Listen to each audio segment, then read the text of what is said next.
Good morning, Big Brother fans. It is Thursday, eviction day, August 17th.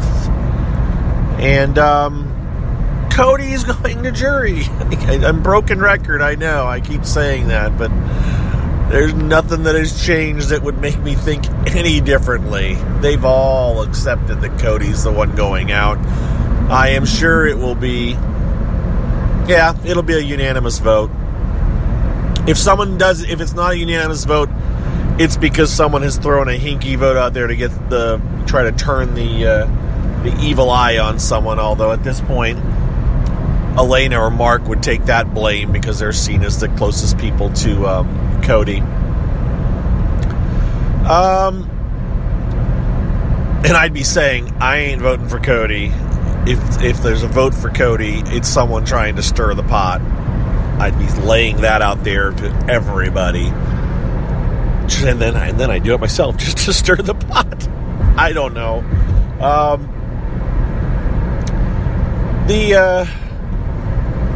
I don't have any thought. I mean, it's so hard to say what's going to happen in the next 12 to 14 hours. It's not quite, it's like 8:15 a.m. or so Eastern time. So the show is at 9 p.m. at night. So it's not quite 12 hours to the show. I watched last night's show, and my biggest right now, and I tweeted this early this morning, I think, or maybe it was last night. No, I tweeted it this morning. My biggest disappointment, if there's and that's relative, by the way. It's like not overall, but recent. The example I give is I follow Andy from Big Brother 15. He is a fan of the show. He watches what's going on. He watches the live feeds, or at least to a certain extent, or at least he follows live feeders. So I watch it for his opinion. I don't follow many former house guests. And frankly, I am sure there are some former house guests, like I know Jason is like hardcore Big Brother fan. I don't follow Jason. But I would say if of all the house guests, Ronnie from Big Brother 11 follows me. I follow Ronnie. I haven't seen him tweet much lately. So there are a few hardcore Big Brother fans out there, but Andy is one of those in that group. And he tweeted this morning. He said the things I'm missing. I can't remember what one of them was, but one of them was, or things he's saying I love Kevin, and was one of the things he tweeted, and it was like no, because that means Kevin's getting this. I know Kevin's getting a good edit on TV, but you gotta like somebody, I guess. I guess, in theory, you should like someone. Unless you're someone like me who at this point watches Big Brother as much to talk about it as anything, and I don't really have any investing in it as far as who I want to do well.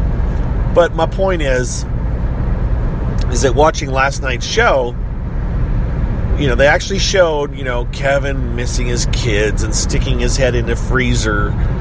The thought being that he was tearing up and he didn't want it to be on camera, so he kind of hid his face from the camera. And saying, oh, you can't show any emotion. That's, weakness, and we don't do that. And then they show Cody saying, I have a daughter. And Kevin and Cody saying, which we hadn't had, at least I hadn't seen, an explanation for why did Cody do this. Was Cody doing this as to look for a sympathy vote, which seemed to be a lot of the people, especially people that don't like Cody, saying he was just doing that for sympathy. He's doing that to try to pull a rabbit out of the hat and see if he can get people on his side. He only told Kevin, I'm telling you this in confidence, and I don't want it because I don't want it to be used as either used against him, or I think he didn't want it to be perceived as used as a reason to be kept. But he said, I have a daughter. Now, he also told Kevin about his father or his brother being killed. They didn't show that his brother had been killed in a motorcycle accident. They didn't show that part. But what they also didn't show was that Kevin, fairly quickly after that conversation, went and told Paul exactly what Kevin had said, or exactly what Cody had said to Kevin, including his brother being killed, I believe. And I'm like, oh, so we're not going to show that Kevin used that information against Cody, because that would paint Kevin in a not so nice light. And just like back weeks ago when everyone was piling on top of Jessica and Cody, and Kevin went back inside with Paul, and while Kevin was not actively participating in the bashing of Cody and Jessica, Kevin was saying, we got to do this, we got to put Vaseline on their bed, we got to put Vaseline in their shoes. And for those of you that listen to this, you've heard me talk about it several times. That's because it just sets with me. It's just sitting there with me going like, there's not going to be any accounting for this, is there? There's not going to be any, I probably was going overboard when I did that. I don't know. I'm sitting there thinking, should I tweet that at Kevin after he gets out? No! I need to leave the house guests alone once they're out of the house. Let them go back to their lives. But, so CBS is not apparently going to show that part of Kevin's storyline. And that kind of just irks me a little bit. They're giving him a pass. But they've given Cody a pass on some of the things he said. They've given Paul lots of passes on things he said. So I guess if you're going to say if the worst sin that Kevin has done in the, was ratting out Cody's secret. The problem is, for me, is that then it came back to catch Cody later when because Paul, Kevin also told Jason, and then Jason told Alex. Wait, did Jason tell Alex? I don't even remember it could have been told, because Paul told Alex. Did Jason tell Alex? Sheesh, I can't even remember. The point, a couple days ago, Paul started telling people, and I talked about that already. And then in Cereal Gate, where Alex got mad at Cody for eating her cereal, Alex was standing in front of Cody like, did you, because Cody said I lied about everything, and Alex, did you lie about your daughter too, or your child, whatever she said, however she said it. And for Cody, that would have been a blindside in theory, because you're like, whoa, and that kind of threw me, because, and this is where it's so easy for us to dissect this from outside the house, where we aren't living inside the house and we don't only have their view of things. Because to me, the second Alex said that, in Cody's brain, it should have ticked off that, wait a minute, I've only told Jessica and Kevin that I had a daughter. So how did Alex find out?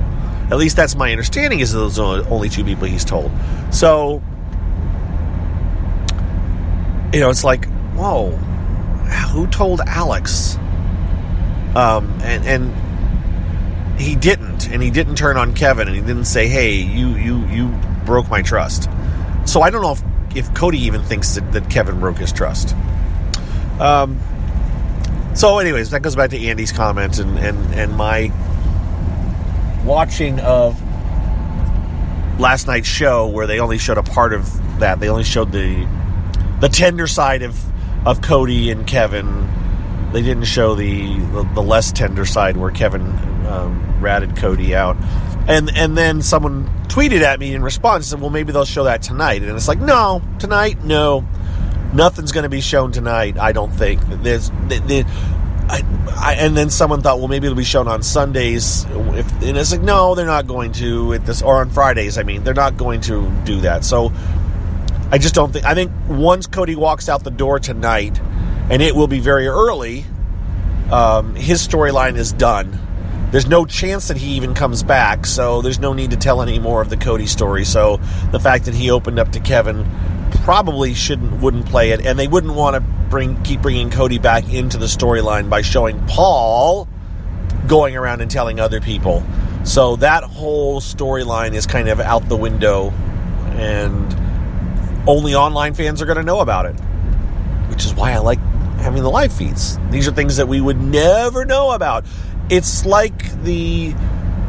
have you ever listened to an audiobook? I have listened to lots of audiobooks. I've spent a lot of time driving. Gee, look, I drive every day, 35 minutes at least to work. But I used to drive during the day to lots of different locations as a part of my job. And I went through a lot of audiobooks.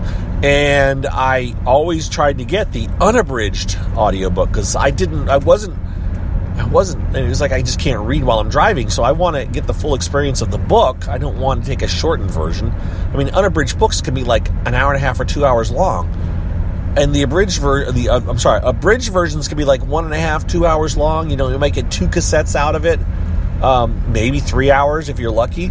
But unabridged are usually like 10 or 12 cassettes, and I'm saying cassettes because that's what I used to listen to.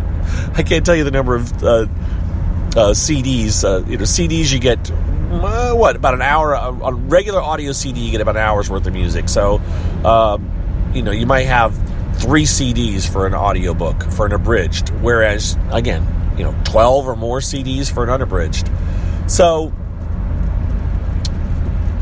my point here is that every once in a while, actually what actually have happened, and I've told this story to some people, is that I picked up a Frederick Forsyth book, and I had listened to the unabridged version of this particular book.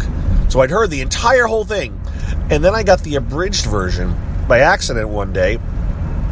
It's the only thing I got in my car, and I am not a drive and listen to music person, as you can tell, because if I was, I wouldn't be talking to you guys right now.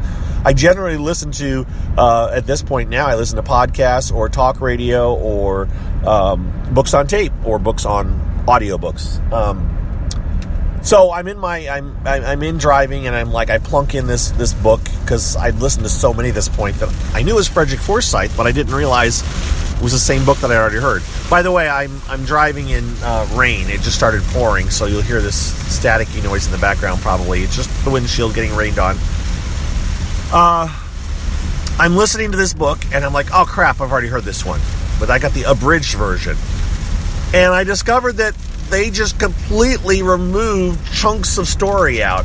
This person had a love interest, and the love interest had been killed tragically. Frederick Forsyth is like a spy author. He does a lot of spy books, and so this was a spy book. But this particular spy had lost a love, and they just completely removed that storyline out. So it was very easy to just snip that. But that was part of who that character was. That storyline made up that spy and who he was. But for the purposes of an abridgment, I'll just take her out of the storyline. And so, the same way here with CBS, the TV only viewers get the abridged version of Big Brother, and I don't think it's a full experience. I don't think you get to know the house guests in the same way that we do, obviously. Wow, this is like a really good analogy. You're going to see this analogy again. I don't know if you're going to see it or hear it. I don't know if you're going to hear it on Periscope or on the podcast or on Twitter. Actually, you'll probably hear it on all 3. So you guys just heard it pop out of my brain, and now you're going to get sick of it because I'm going to keep throwing it out there. So I've managed to ramble myself into getting almost to work. Let me give you a quick rundown of what's going to happen in the next 24 hours. So we know that the feeds are going to be down until Friday night, which ticks me off because they haven't in the past. I'll talk about that more tomorrow, though, since we have a lot that is going to happen before then. Double eviction night, and so the house guests, they aren't going to be completely surprised. Paul is saying, well, we should be having one this week or next week. And so when Julie says, house guests, I need you to gather in the living room, or she says, it's time for a double eviction, Paul's going to go, I knew it. And everyone's going to, oh, look how smart he is. So they'll do the quick vote. Cody will get voted out. And then they will do the head of household competition right away. It'll be a very quick one. They gave them a little shuffleboard to practice on last night or yesterday afternoon. It may be that that could be used in the power veto competition as well, though, so it's hard telling. They'll do a head of household competition, and someone will be the new head of household, and then they'll go to lots of commercials tonight, by the way. Lots of short commercials. It's a very, very rapidly paced show for those of you that have never seen a double eviction show. They'll come back from the commercial, and the nominations will be made. I believe. I don't think they give them a commercial break. Maybe they do. I think they give them a commercial break to come up with nominations, which means it will give, it'll give the chance for whoever wants to get in the head of household's ear. This would be the opportunity, by the way, for all these people that we've said have been sheep and following everything that Paul says to not do what Paul wants. I highly doubt that's going to happen. Matter of fact, that was another thing that Andy said. He wanted to see either Mark or Elena get head of household tonight. And my answer to him was, you mean Mark? Because I don't think Elena will, in the end, take out a power player. I think Elena will take out, nominate, like I said, Kevin or Josh, or not Josh even. Josh is too high on the charts for her. Kevin or Matt or Jason is who she'll nominate if she gets it. It's like, no! Maybe Raven. Maybe she'll go after Raven, which is, I don't know. So the nominations will happen. Then they'll run back out in the backyard again and do a power veto competition. And we'll have a power veto winner. Again, break while they decide what they're going to do. It'll either be exciting or it'll be like, oh, God, here we go. And then the power veto will happen, and they will do their nomination. They will do their speeches. They'll do another eviction vote. And we will be done with the show. They'll evict him. Julie will talk to them. And then she'll come back and talk to the house guests very briefly, probably. And that'll be it. The show will be over. There will not be another head of household competition started. Maybe Julie will tease that there's going to be this special guest or whatever, because they announced there'll be a special guest. I am at this point, since there hasn't been a big announcement, and there wasn't one last night, I believe by this point last year, we knew, well, they did that when the show was on. Usually, if it's going to be like an actual real celebrity, they would have thrown the name out by now. So that tells me that it's probably going to be some alum. I would see, someone else said, I said Victor, someone else said no, maybe Michelle. Somebody that would really get under Paul's skin. I don't know if that's good or bad, because the house guests kind of like Paul for the most part. And bringing in one of Paul's enemies, I don't know if it would do anything but make them feel, oh, look at this, they're trying to make me look bad. They're bringing in this person who I, So I don't know if I really want an enemy. I would rather a buddy like Victor to come in. I don't know if that would help either. Would Victor try to help him? Would Victor try to help Paul's game? Probably. I don't think Victor and Paul have a problem with each other, so I would think they might. Anyways, that's it, guys. The feeds will be off until Friday, and I'm going to run now. So have a good one, and we'll talk to you later. Bye-bye.